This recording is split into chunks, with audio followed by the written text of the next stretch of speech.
Hello, myself Ravindra Kumar Meena, Assistant Professor Geography. I welcome you all in this geography class. In this last video, we have understand concept of environment. Today, we are going to understand and define types of environment.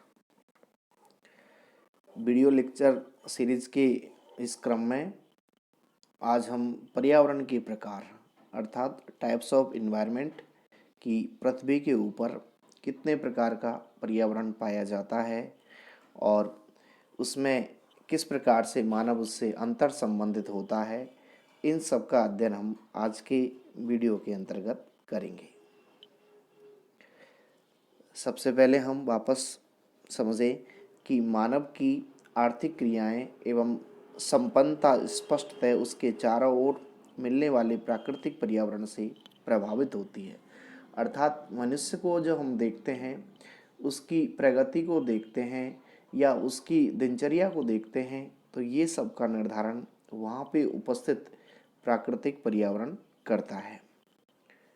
मानव पृथ्वी के धरातल की उपज है। Man is a product of earth surface. अर्थात मनुष्य जो कुछ भी है वो सब कुछ पर्यावरण ने बनाया है। भौगोलिक या प्राकृतिक पर्यावरण से हमारा अभिप्राय उन अवस्थाओं से है जिनका अस्तित्व मनुष्य के कार्यों से स्वतंत्र है, जो मानव रचित नहीं है और जो बिना मनुष्य के अस्तित्व एवं कार्यों से प्रभावित हुए स्वतः परिवर्तित होती रहती हैं।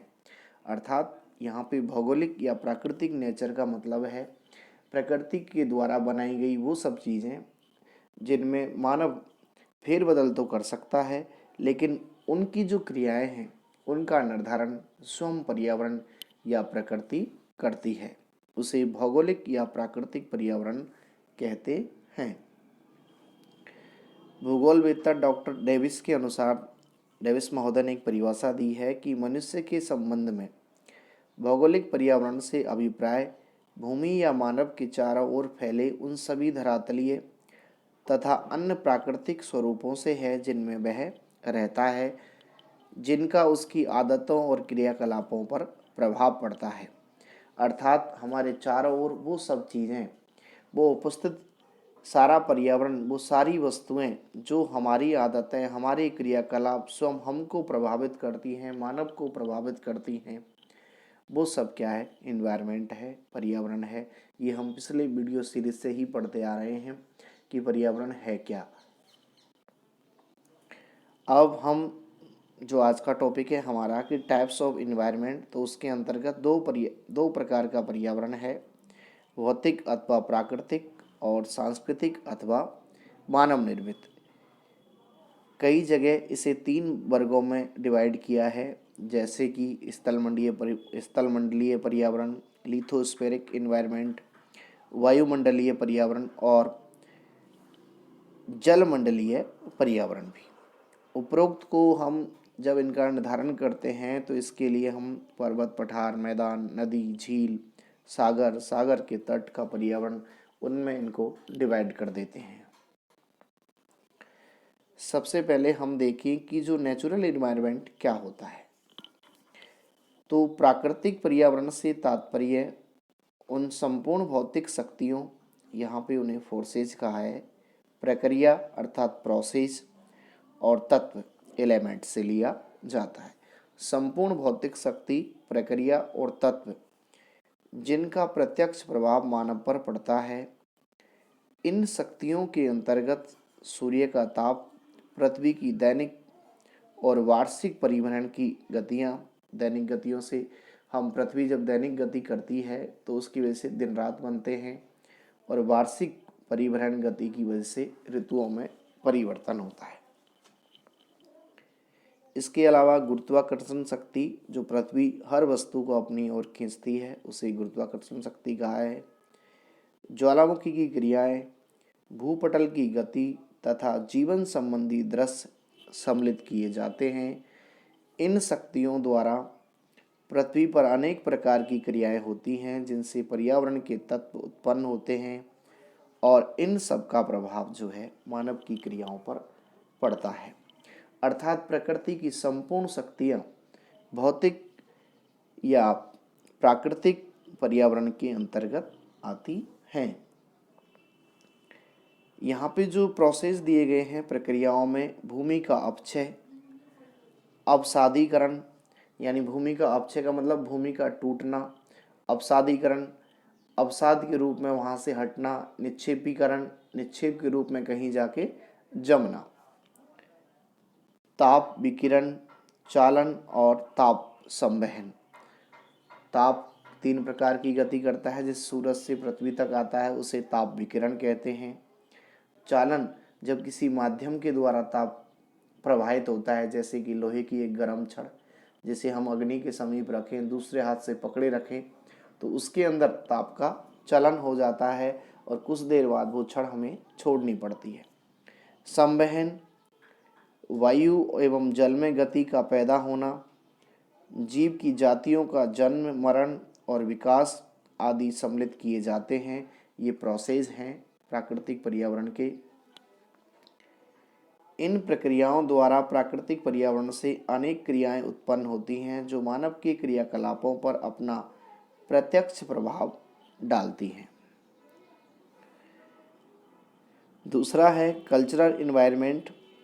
पहला प्राकृतिक पर्यावरण, दूसरा सांस्कृतिक पर्यावरण। सांस्कृतिक पर्यावरण जो प्राकृतिक पर्यावरण है, relationship between man and nature. जब मानव प्रकृति के साथ, पर्यावरण के साथ अपने संबंध स्थापित करता है तो उससे एक नए सांस्कृतिक समुदाय का जन्म होता है। वो सब मिलके कहलाता है कल्चरल इन्वायरमेंट। उपरोक्त प्राकृतिक पर्यावरण में मनुष्य प्रविधि या तकनीकी विकास की सहायता से संशोधन करता है, उसे अपनी आवश्यकताओं के अनुरूप बनाता है।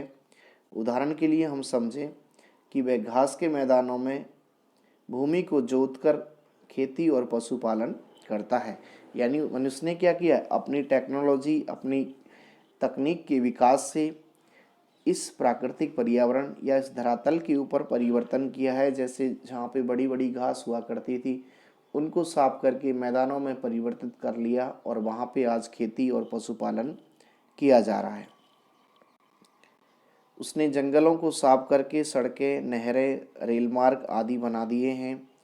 पर्वतों को काट के सुरंग निकाल दी है, नई बस्तियां बसा दी है और भूगर्भ से खनिज संपत्ति निकालकर अनेक उपकरण, अनेक अस्त्र शस्त्र, यंत्र आदि बना दिए हैं और प्राकृतिक शक्तियों का विभिन्न प्रकार से शोषण कर अपनी आवश्यकताओं की वो क्या कर रहा है, पूर्ति कर रहा है। इस प्रकृति से अपने तकनीक के ज्ञान के बल पर वो अपनी आवश्यकताओं की पूर्ति कर रहा है। इन सब के ये जो सारी चीज़ें वो कर रहा है, ये एक्टिविटीज़ जो हो रही हैं, इन सब के फलस्वरूप वह एक नए पर्यावरण को जन्म दे रहा है। और ये जो गतिविधियां जहां हमें होती नज़र आ रही हैं, ये पूरा परिवेश सांस्कृतिक पर्यावरण अर्थात कल्चरल एनवायरनमेंट के नाम से जाना जाता है। अब यहाँ पे दूसरे जो कुछ विद्वान हैं उन्होंने अपने हिसाब से डिवाइड किया है इस पर्यावरण को।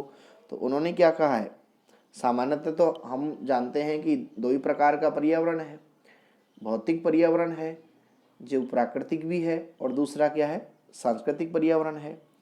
अब यहाँ पे ये कह रहे हैं कि भौतिक घटकों की 3 अवस्थाएं, ठोस, द्रव और गैस के आधार पर भी भौतिक पर्यावरण की 3 श्रेणियां हैं। अर्थात जो प्राकृतिक पर्यावरण नज़र आ रहा है वो उसको यहाँ पे 3 भागों में डिवाइड कर दिया है कि स्थल मंडलीय, जहाँ पे स्थल है वो स्थल मंडलीय पर्यावरण है, जहाँ जल है उसे हम जल मंडलीय पर्यावरण कहते हैं और वायुमंडल जहाँ है उसे वायुमंडलीय पर्यावरण के नाम से जाना जाता है। इसी प्रकार जैविक घटकों की 2 कोटियाँ हैं, वनस्पति और जीव जंतु। उसके आधार पर जैविक पर्यावरण को भी 2 श्रेणियों में डिवाइड किया है, वानस्पतिक पर्यावरण और जंतु पर्यावरण। अर्थात जो पदार्थ की अवस्थाएं हैं, ठोस, द्रव, गैस, उसके आधार पर इस प्राकृतिक पर्यावरण का डिवाइडेशन किया है कि भैया जो स्थल मंडल है उसका पूरा परिवेश स्थलमंडलीय पर्यावरण कहलाएगा। जो जलमंडल है उसका जलमंडलीय पर्यावरण कहलाएगा और वायु का वायुमंडलीय पर्यावरण कहलाएगा। अब हम देखें कि विभिन्न जीवधारियों द्वारा सामाजिक समूह और संगठन की रचना करने के कारण सामाजिक जो सोशल एनवायरनमेंट है उसका निर्माण होता है, जिसके अंतर्गत प्रत्येक जीवधारी को अपनी जीवन निर्वाहन, अस्तित्व और संवर्धन के लिए भौतिक पर्यावरण से पदार्थों को प्राप्त करना पड़ता है। फलस्वरूप आर्थिक पर्यावरण का भी निर्माण होता है। इसी प्रकार मानव द्वारा सांस्कृतिक और राजनीतिक पर्यावरण का निर्माण है जो होता है। अब यहाँ हम एक चार्ट के जरिए इस पे और एक गौर डालें कि टाइप्स ऑफ इन्वायरमेंट। तो इसके अंतर्गत हमें नज़र आ रहा है यहाँ पे स्वच्छ जलीय पर्यावरण, सामुद्रिक पर्यावरण और स्थलीय पर्यावरण, 3 भाग नज़र आ रहे हैं। कि स्वच्छ जल के अंतर्गत जो पनपता है प्रकृति के द्वारा वो स्वच्छ जलीय पर्यावरण है। स्वच्छ जलीय भी 2 भागों में डिवाइड कर दिया है, गतिशील और स्थिर जल। गतिशील में झरने हैं, नदियां हैं और हिमनद हैं। स्थिर के अंदर झील है, तालाब है और दलदल। अर्थात इसके अंतर्गत जो जीव मंडल पाया जाता है या जिस प्रकार का परिवेश पाया जाता है वो स्वच्छ जलीय पर्यावरण के अंतर्गत आता है। दूसरा है सामुद्रिक पर्यावरण, जिसके अंदर जलीय पर्यावरण का ही एक प्रकार है, पर यह अपने आकार, गहराई और विस्तार के कारण अधिक स्थायी प्रवृत्ति रखता है।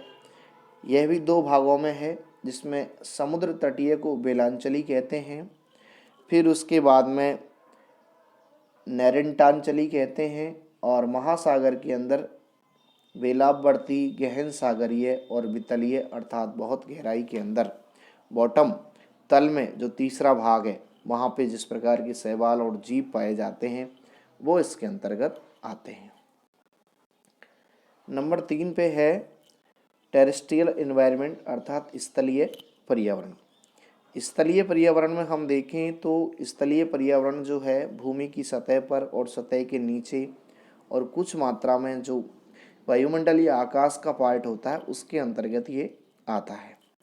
इसमें 3 भागों में से डिवाइड किया गया है कि भूमिगत जीवों का पर्यावरण, पृष्ठीय जो क्षेत्र है या सतही जो क्षेत्र है जिसमें प्रमुखतः वनस्पति का आवरण होता है, और सतही जीव जंतु समाहित इसके अंतर्गत होते हैं। और तीसरा है आकाश, अर्थात आकाश में उड़ने वाले जो जीव हैं वो जीव अपना भोजन, प्रजनन, विश्राम कार्य करने के लिए स्थलीय ही पर्यावरण का यूज करते हैं, इस श्रेणी के अंतर्गत आते हैं। तो ये एक डिवाइडेशन है। बाकी तो मेनली 2 ही प्रकार का पर्यावरण है, physical and natural environment and others cultural environment, यानी 2 ही पार्टों में वो डिवाइड किया हुआ है। पर पूरा जो प्राकृतिक पर्यावरण है उसके अंतर्गत स्थलमंडल, जलमंडल और वायुमंडल तीनों समग्र रूप से आते हैं, और इस पूरा जो पर्टिकुलर एरिया है इसमें जितने भी पर्यावरण के तत्व हैं उनके साथ मानव अपने क्रियाकलाप करके एक नए प्रकार के सांस्कृतिक पर्यावरण का उद्भव करता है। Thank you.